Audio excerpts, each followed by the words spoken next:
ये मेरी स्टोरी है। हम 4 दोस्तों ने डिसाइड किया था कि हम एक ट्रिप पर जाएंगे भांगड़ फोर्ट में, जो कि एक एशिया का बहुत ही हॉन्टेड प्लेस है। हम सब न्यू दिल्ली में रहते हैं और वहीं से हमने 267 किलोमीटर का रास्ता तय किया था। हम सब कार से आ रहे थे और 4.5 घंटे में हम लोग अपनी डेस्टिनेशन पर पहुंच चुके थे। हम सब बहुत ही ज़्यादा एक्साइटेड थे अपने ट्रिप को एक्सप्लोर करने के लिए, बट अनफॉर्चुनेटली ये ट्रिप बाकी ट्रिप जैसी नहीं थी और ये बात हमें बाद में पता चली। ऐसा नहीं था कि हम एक हॉन्टेड प्लेस में पहली बार जा रहे थे, पर ये जर्नी थोड़ी सी अजीब थी। हम सब किले पर पहुंच चुके थे और जैसे ही हम वहां पहुंचे मुझे कुछ नेगेटिव वाइब्स आने लगी, पर मैंने उन्हें इग्नोर कर दिया। वो करीब शाम के 4 बजे का समय था जब हम फोर्ट पहुंचे थे। यहाँ पर एंट्री फीस 0 रुपये थी, पर अगर आप एक कैमरा लोगे तो आपको 25 रुपये देने पड़ेंगे। एक चीज़ मैं बता देना चाहता हूँ कि यहाँ पर इस फोर्ट में 6 बजे के बाद और सूरज उगने के पहले आना मना है। और ये सब मैं अपने से नहीं कह रहा हूँ, एक्चुअली यहाँ पर गवर्नमेंट के दिए गए एक साइन बोर्ड के थ्रू है जिस पर लिखा गया है इंडियन गवर्नमेंट की तरफ से कि यहाँ पर शाम के 6 बजे के बाद रुकना मना है और ये किला थोड़ा सा डरावना हो जाता है। पर फिर भी हमें एक्सप्लोर करने की बहुत ज़्यादा जिज्ञासा थी, तो हम किले के अंदर गए। पर हम जब अंदर गए तब तक 6 नहीं बजा था। अंदर जाते ही रास्ते में हमने कुछ पेड़ देखे, प्लांट्स देखे, कुछ बंदर देखे और कुछ चमगादड़। ज़्यादातर जगह तो डिस्ट्रॉय हो चुकी थी और ज़्यादातर जो डिस्ट्रॉय हो चुकी थी उस समय का जुआरी बाज़ार। हमने वहाँ पर काफ़ी चीज़ें देखी और एक समेश्वरा टेम्पल भी देखा जिसके ब्यूटीफुल स्टेप वेल्स हमारा ध्यान खींच रहे थे। हमने उन सभी ब्यूटीफुल चीज़ों का रिस्पेक्ट की जैसे जैसे हम किले पर चढ़ रहे थे। अगर मुझे इस किले को नाम रखने के लिए दिया जाए तो मैं इसे हॉन्टली ब्यूटीफुल मॉन्यूमेंट कहूँगा, जिसके बहुत ही ब्यूटीफुल डिज़ाइंस थे। हमने लगभग किले के हर एक कोने को देखा और सभी जगह एक्सप्लोर करने के बाद हम सब उस जगह से बाहर आ गए। वो करीब शाम के 6 बजे का समय था जब हम उस प्लेस से बाहर आए थे। हम सब ये प्लान कर ही रहे थे कि अब इस जगह से निकलना चाहिए और हमने कार लगभग रेडी कर ली थी, पर डेस्टिनी का कुछ और ही प्लान था। अचानक बहुत ही तेज़ बारिश होने लगी।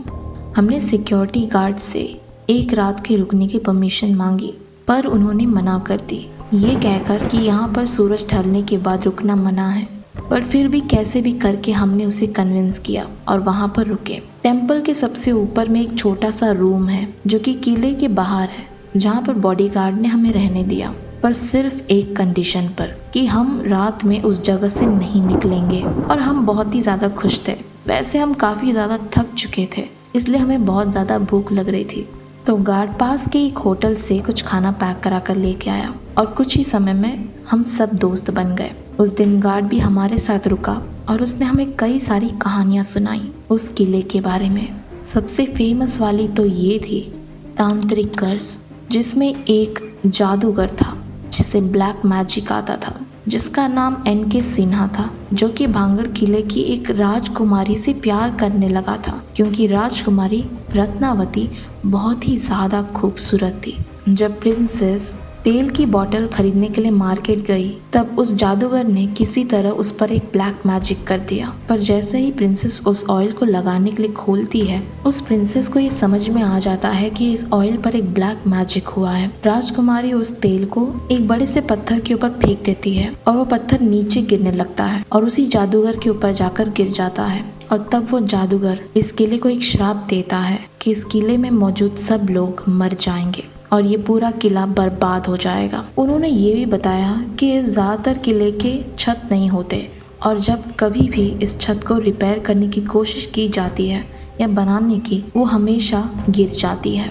इस किले में कोई भी इलेक्ट्रिसिटी नहीं है और यहाँ पर ज़्यादातर जंगली जानवर निवास करते हैं। लोगों ने यहाँ से कई सारी अजीब अजीब आवाज़ें भी सुनी हैं। ये सब बताते हुए लगभग रात बहुत हो चुकी थी। हम सब सोने चले गए। वो करीब रात के 1 बजे का समय था जब हम सो रहे थे, पर अचानक मेरी नींद टूट गई क्योंकि मुझे बहुत ज़्यादा प्यास लगी थी, पर मुझे कहीं पानी नहीं दिख रहा था। मैंने बहुत ढूंढा पर उस रूम में पानी बिल्कुल नहीं था। पर उस रूम के बाहर मुझे एक बॉटल दिखी जिसमें पानी था और मेरी प्यास ने मुझे उस बॉटल की तरफ अट्रैक्ट किया और मैं नीचे बॉटल लेने जा रहा था।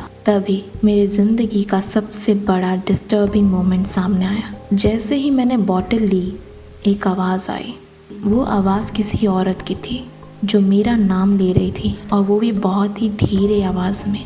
एक्चुअली ऐसा लग रहा था कि कोई विस्पर कर रहा है, फुसफुसा रहा है, अमन। वो आवाज़ मेरी दादी की आवाज़ जैसी थी। मैं बहुत ही ज़्यादा डर चुका था, और उसी डर के चक्कर में मेरी पूरी बॉडी शिवर हो रही थी। मेरी हार्ट बीट तेज़ हो गई। मैं बहुत ज़्यादा डर रहा था। इस डर के मारे मैं इतनी तेज़ भागा और अपने दोस्तों के पास चला गया। मैं चिल्ला रहा था। वो सब जग गए। मैंने उन सबको ये सब कुछ बताया तो बॉडीगार्ड ने मुझे डांटा। मैंने तुम्हें कहा था कि तुम रूम से बाहर मत निकलना। उसने हमें कहा कि डरो मत जब तक तुम इस रूम में हो, क्योंकि रूम उस टेम्पल के ऊपर था और किले के बाहर। उस रात हम सब हनुमान चालीसा पढ़ रहे थे पूरी रात। मैं उन सब को याद कर रहा था जिससे मैं सबसे ज़्यादा प्यार करता था। मेरे पेरेंट्स, ब्रदर, सिस्टर, फ्रेंड्स। मेरे सभी फ्रेंड बहुत ज़्यादा घबराए हुए थे, पर फिर भी किसी तरह हिम्मत रखकर उस सिचुएशन को हमने फेस किया और पूरी रात गुजारी। जैसे ही सुबह हुई, हम सब ने अपने सामान बांधे और वहाँ से निकल गए। ये थी मेरी स्टोरी।